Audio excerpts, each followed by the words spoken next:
그로부터 열흘이 흘렀습니다. 병원 생활을 끝내고 집으로 돌아온 지영 씨. 상태는 많이 호전됐지만 병원에서도 발작의 원인을 알 수가 없었습니다. 형님, 너무 많이 산 건 아닐까요? 아유, 이게 뭐가 많어. 이렇게 자꾸 골골거리는데 체질 개선 좀 해야지. 이거 푹 구워 먹자. 그래, 누나가 해준다는데 한번 먹어봐. 너무 신경 쓰시니까 죄송해서 그렇지. 아이고, 죄송할 것도 셌다. 얼른 들어가자. 그런데 누군가 지영 씨 부부를 지켜보고 있습니다. 난 알아볼게. 수고해. 몸조리 잘하고. 아픈 아내를 대신해 스포츠 센터로 나가는 태훈 씨.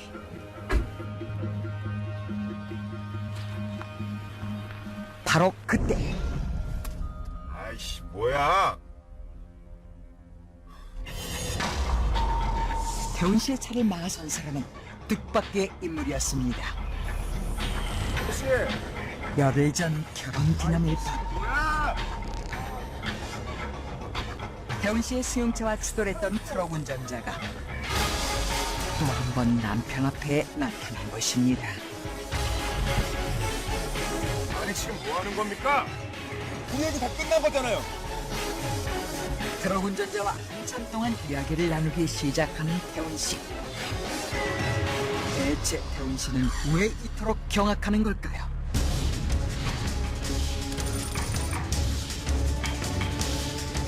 몇 개월 후 형사재판이 열렸습니다.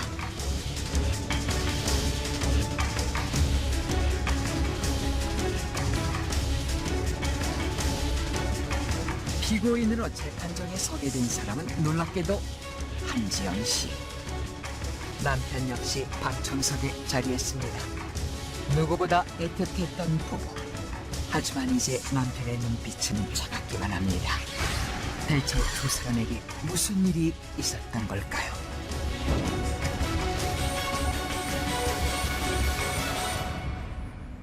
피고인, 남편 석태훈 씨 살인을 교사했습니까? 아니에요. 제가 남편을... 남편에 대한 살인을 교사한 죄로 재판을 받게 된 아내. 당신 말해봐. 난 아무것도 모르겠어.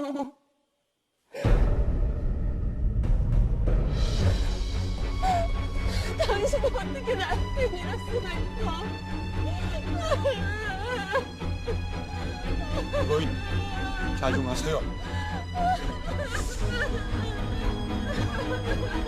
지영 씨는 혐의를 부정하며 눈물을 터뜨리는데 남편의 이야기를 직접 들어보죠. 석태훈 씨를 증인으로 신청합니다.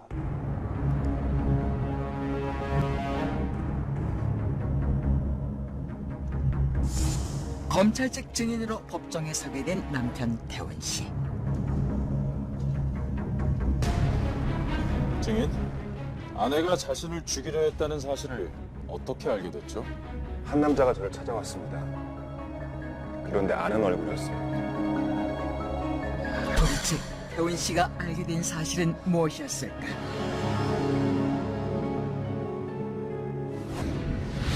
태훈 씨를 찾아왔던 트럭 운전자. 그런데 용서해 주십시오. 아니 이 양반이 지금 뭐라는 거야? 보험 처리하고 다 끝난 거잖아요. 그때 그 사고 내가 일부러 그런 겁니다.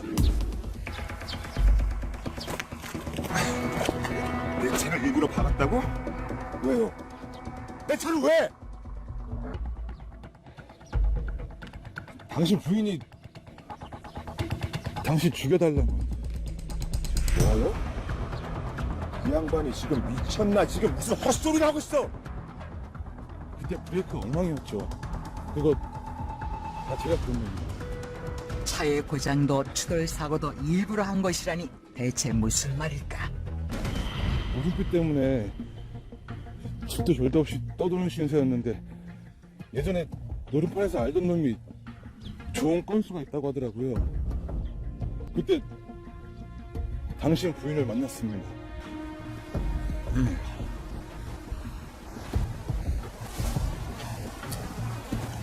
자동차 사고로 보이셔야 돼요.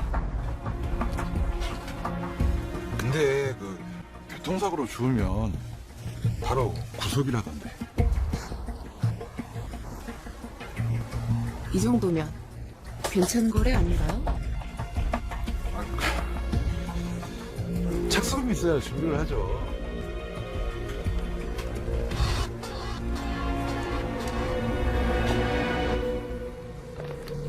트럭 운전자 박재호 씨가 착수금조로 건네받은 금액만 무려 5천만 원이었다고 하는데 성공하면 나머지는 바로 드릴게요. 실수하면 안 되는 건 아시죠? 지영 씨에게 전달받은 사항을 바탕으로 남자는 본격적인 작업에 돌입했다고 합니다. 첫 번째 계획은 바로 사고 유발. 브레이크 밸브를 건드려 고장이 발생하도록 한 것입니다. 고장난 채 도로를 달린 태훈 씨의 차, 그리고 그 뒤를 따라 달린 남자의 트럭. 왜 이래? 위험천만한 폭주 끝에 태훈 씨는 가까스로 차를 멈춰 세웠습니다. 하지만 그것이 끝은 아니었습니다. 추돌 사고를 작정하고 속도를 높이는 트럭. 그러나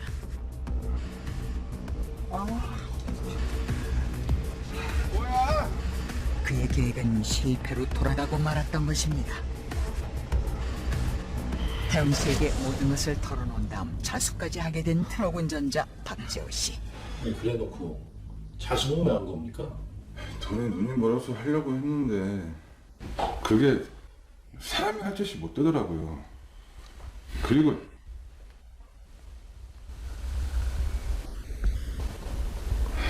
불 있는 여자가 성공하기 전까지는 잔금을 못 준다고. 못 죽이면은 착수금까지 다 내놓으라고 하더라고요. 무조건 죽이라고. 무시무시한 아내의 계획을 알게 된 태훈 씨. 충격과 배신감에 고소까지 하게 됐던 것입니다. 태훈 씨의 증언으로 살인을 교사했다는 지영 씨의 혐의는 더욱 짙어진 상황인데 지금 그 박재호라는 사람의 이야기만 듣고 아내가 자신을 살해하려고 했다고 주장하시는 겁니까? 피고인이 박재호를 만났다는 증거, 증인에 대한 살인을 교사했다는 증거를 제시하십시오. 아니에요, 변호사님. 죽이고 싶었던 건 사실입니다. 조금 전까지만 해도 혐의를 부정하던 지영 씨의 느닷없는 고백. 대체 이건 또 무슨 말일까요? 피고인, 지금 살인 교사 사실을 인정하는 겁니까? 네, 인정할게요. 하지만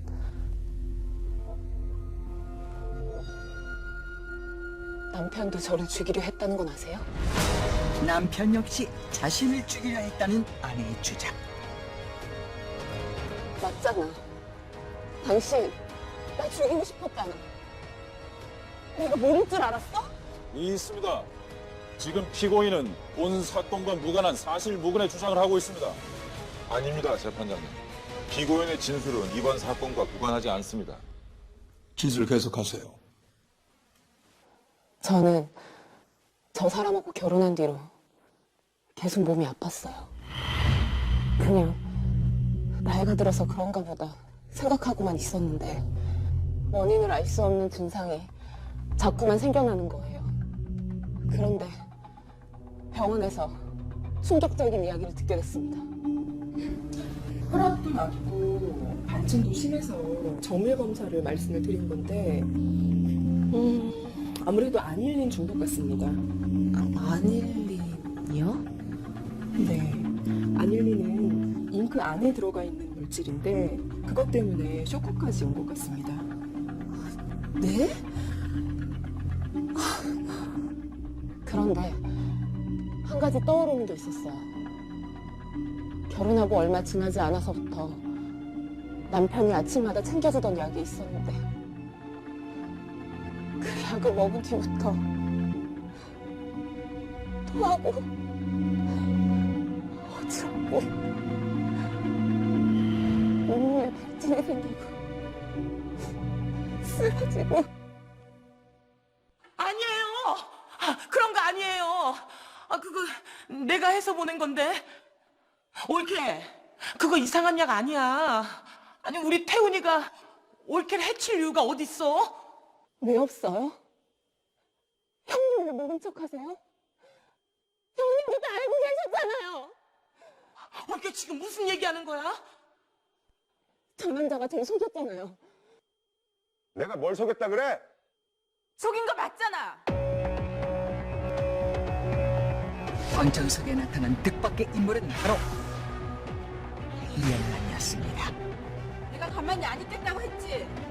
한때 연인이었던 여자의 등장에 당황한 듯 보이는 태윤 씨.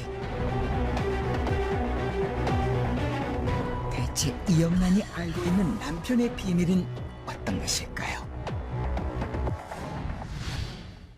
지영 씨가 태어난 다음 날의 일이었습니다. 한 사장님? 안녕하세요. 무슨 일인지 집 앞까지 지영 씨를 찾아온 이영란. 여긴 어쩐 일로? 저하고 얘기 좀 하시죠. 제가 시간이 좀 없어서 죄송합니다. 저랑 같이 안 계시면 후회하실걸요? 네? 영문을 알 수 없는 이영란의 협박. 이영란은 지영 씨를 태우고 어느 지방 도시로 향했습니다. 지금 대체 어딜 가시는 거예요? 다 왔어요. 한갓진 국도변에 차를 세운 이영란.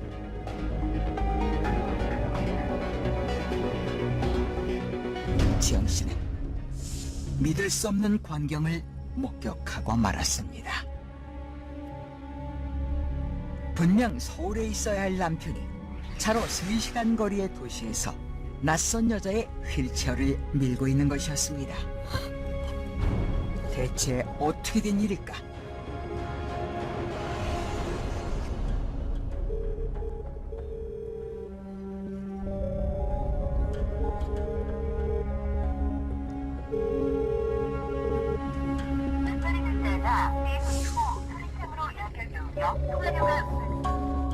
눈앞에서 자신의 전화를 단번에 끊어버리는 남편의 모습을 보고만 지영 씨. 태훈 씨가 저토록 다정하게 보듬어 안는 여자의 정체는 과연 누구일까? 한지영 씨는 한때 남편의 애인이었던 이영란 씨로부터 충격적인 이야기를 듣게 됩니다. 남편 석태훈 씨는 한 씨와의 결혼이 처음이 아니었다는 것이었습니다. 남편이 밀어주던 휠체어에 타고 있던 여성이 바로 남편의 전처였는데요. 한 씨는 혼인관계 증명서를 발급받아 남편이 6년 전에 첫 결혼을 하고 자신과 결혼하기 불과 넉 달 전에야 이혼했다는 사실을 확인하고 충격에 빠졌습니다. 증인은 이혼 전력을 숨기고 피고인과 결혼했습니다. 그런데 문제는 그것뿐만이 아닙니다. 결혼 후에도 전처를 계속 만나고 있었죠. 예, 있습니다. 변호인은 지금 사건과 무관한 신문을 하고 있습니다.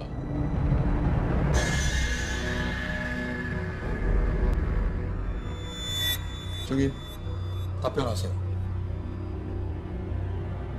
아닙니다. 전처가 아프다고 해서 병문안 몇 번 간 거예요. 그래요. 그럼 이건 뭡니까? 변호인이 내는 것은 바로 전처의 입원 및 치료비 지불료야. 태훈 씨는 지영 씨와의 결혼 후에도 매달 수백만 원의 병원비를 지불해 왔던 것입니다.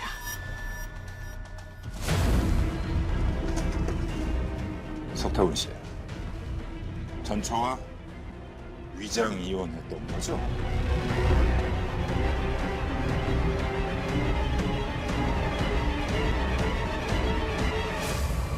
한지영 씨 재산을 노리고 결혼한 거 맞잖아.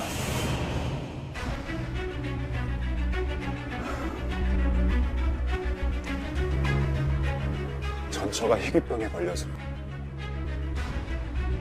그 사람을 살리려면 어쩔 수 없었습니다. 저라고 이 여자 저 여자 만나고 싶었겠습니까?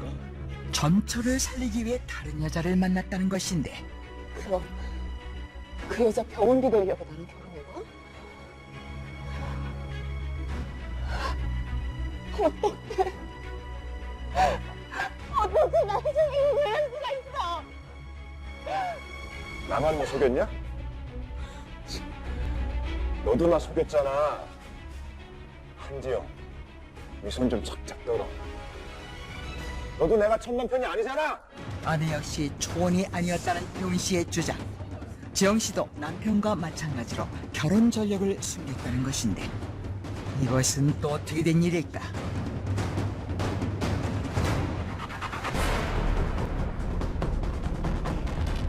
검찰은 아내 지영 씨의 혼인관계 증명서를 증거로 제출했습니다. 제출한 혼인관계 증명서에서 확인할 수 있듯이 피고인 한지영은 증인 석태훈 씨와의 결혼이 세 번째 결혼이었습니다.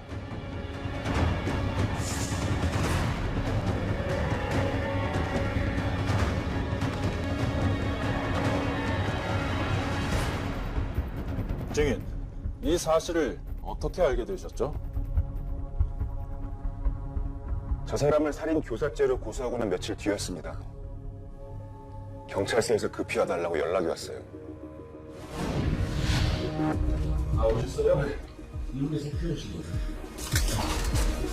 안녕하세요. 누구신지 저는 이런 사람입니다. 보험 사기 조사관? 부인 되시는 한지영 씨 말입니다. 저희 블랙리스트에 올라 있습니다. 네. 한지영 씨 전 남편들이 모두 사고로 사망했습니다. 전 남편들이요? 송태훈 씨도 얼마 전에 사고 있으시죠? 보험사기 조사관이 알려준 사실은 충격의 연속이었습니다. 첫 번째 남편은 교통사고로 사망. 두 번째 남편은 화재로 사망. 전 남편들의 사망으로 물려받은 유산은 말할 것도 없고 수령한 사망보험금이 19억 원이 넘습니다. 게다가 석태훈 씨 앞으로 가입한 사망보험금은 8억 원입니다. 8억 원. 피고인, 세 번째 남편도 죽이고 사망보험금을 받을 생각이었어요? 돈 같은 거 필요 없어요. 돈 때문에 아니라고요. 그런데 아내는 남편을 죽음으로 몰아가려 한 것이 돈 때문이 아니라는 것입니다.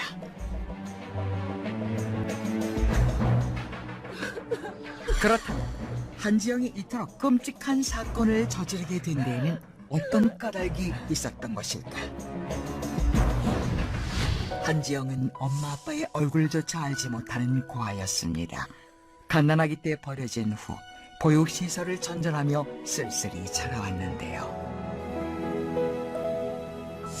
성인이 된 후에는 빼어난 미모 덕분에 늘 많은 남성의 구애를 받으며 외로움을 달랬던 그녀. 남자들의 관심과 애정은 허전했던 마음 한구석을 채워주는 듯 했습니다. 그러던 중 한 남자와 결혼까지 하게 된 한지영. 결혼 생활의 따뜻한 만족감에 휩싸여 있던 그녀의 단꿈은 얼마 지나지 않아 깨져버리고 말았습니다. 바쁜 남편은 늘 그녀를 혼자 내버려 두었고 외로움은 걷잡을 수 없이 커져만 갔습니다.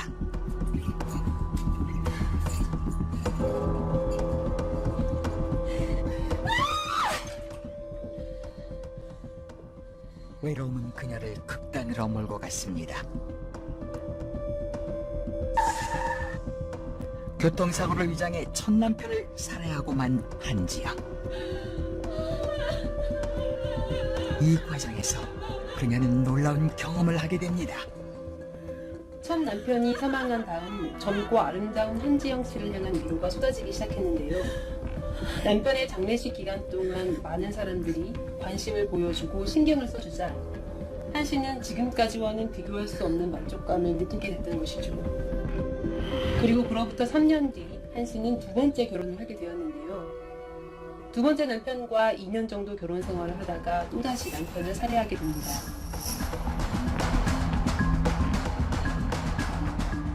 두 번째 남편을 화재 사고로 위장해 살해한 다음 장례식을 치르고 위로를 받으면서 더 큰 만족감을 느끼게 됩니다. 다시 말해 한 씨는 타인의 관심을 받고 위로를 받는 것 자체에 중독돼 가기 시작한 것입니다. 세 번째 남편 태훈 씨가 잉크를 먹여 자신을 아프게 했다고 주장한 한지영. 하지만 이것은 모두 거짓말이었습니다. 주변의 관심을 받기 위해 자신 스스로 잉크를 마셔 중독 증상을 일으켰던 것입니다. 타인의 관심을 받기 위해 거짓말을 하고 자해까지 서슴지 않는 것은 뮌하우젠 증후군이라는 정신질환의 증상. 한지영은 바로 뮌하우젠 증후군 환자였던 것입니다.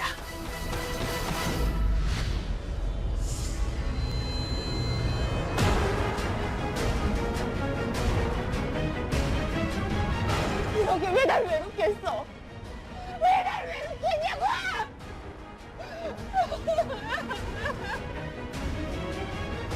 남편들의 목숨을 빼앗으면서까지 자신의 외로움을 채우려 했던 한지영에게 법은 어떤 심판을 내리게 될까요? 판결합니다. 피고인이 뮌하우젠 증후군을 앓고 있음으로 인하여 석태원에 대한 살인까지 교사한 것은 피고인이 뮌하우젠 증후군을 앓고 있다는 사실만으로는 면책되지 아니한다. 피고인 한지영은 박현철과 최민규의 사망을 사고로 위장하여 거액의 이득까지 취하고도 어떠한 양심의 가책도 느끼지 아니하며 석태원에 대한 살인까지 교사하여 추가적인 범죄 발생 위험성도 매우 높은 것으로 보인다는 점 등을 종합해 볼 때 피고인에게 중형의 선고는 마땅하다고 보여진다. 피고인에게 징역 12년을 선고한다.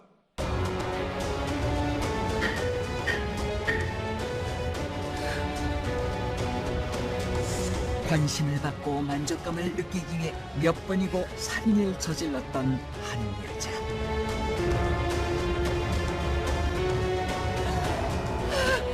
그녀는 결국 자신이 저지른 죄로